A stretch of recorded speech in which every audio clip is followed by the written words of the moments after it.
We wanted to create a totally new and unique world. There was no setting of era or location.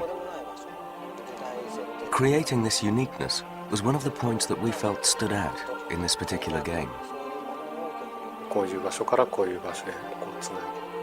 We wanted to place more emphasis on creating a seamless atmosphere, creating the effect of a massive world. We want the players to enjoy the scenery as they travel through the game.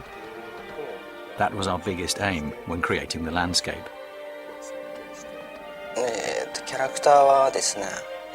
There's essentially the hero, the young boy, and the heroine. And the third character is the horse. The goal is for the hero to restore life to the heroine. They are the three main characters of the game.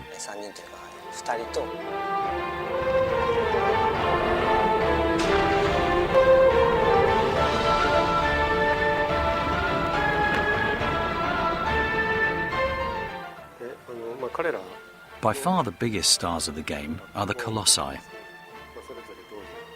As for their role within the game, I can't go into any details at this time. I'll leave it up to your imagination. I hope you enjoyed playing the game and discovering that for yourself.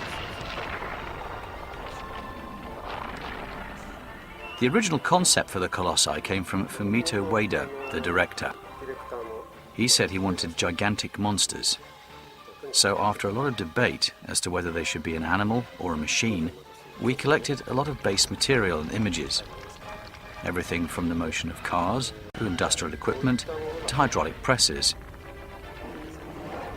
We brought all the material together, and we decided the player should be unsure as to whether it's living or mechanical. We wanted to make it quite vague, to stimulate the mind of the player as they go through the game.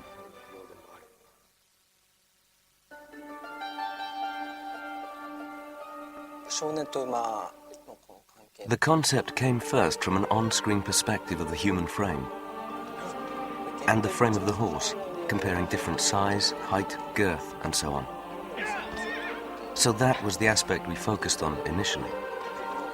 Later, we wanted to create something visually which would have a huge impact and would best utilize the horse and the game in collaboration with the main character. These were the aspects we took into consideration as we developed both those characters and their partnership.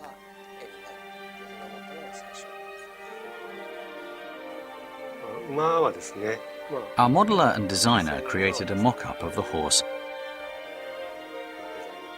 As opposed to how we worked on Eco, our last game, where we used real horses, with this game we used mock-ups. Some of our staff went out to ride horses for the first time to get a hands-on feel what it's all about and how it should look on screen. When the team experienced the horse riding firsthand, we sensed a great feeling of joy. It was a really worthwhile experience, and we tried to incorporate that feeling as best we could. We hope those feelings are transferred through the character when the player plays the game.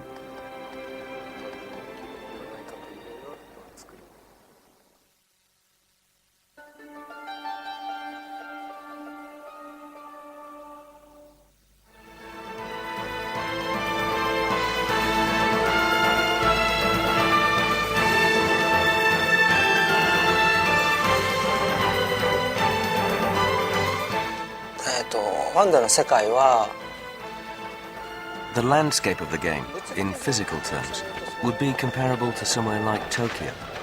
So the fastest mode of transport would obviously be a horse, because you can move from one area to another quickly. The landscape is vast in size, but it's all accessible on your trusty steed.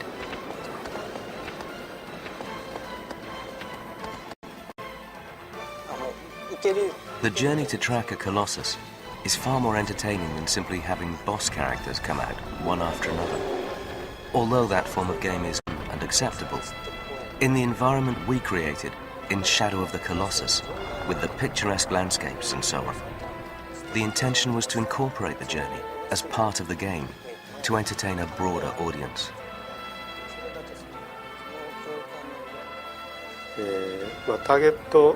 としては、イコの時は As far as direction and design are concerned, there is no specific target audience. Eco, our last game, was quite reserved, but on Shadow of the Colossus, the aim has been to increase the emphasis on the fighting. We wanted to create a more lavish feel to the fighting and a more innovative game. The goal was to bring a more challenging game to players who were bored by previous games. Although the mechanics are relatively simple, the game itself, I think, will appeal to a broader audience when it goes on sale.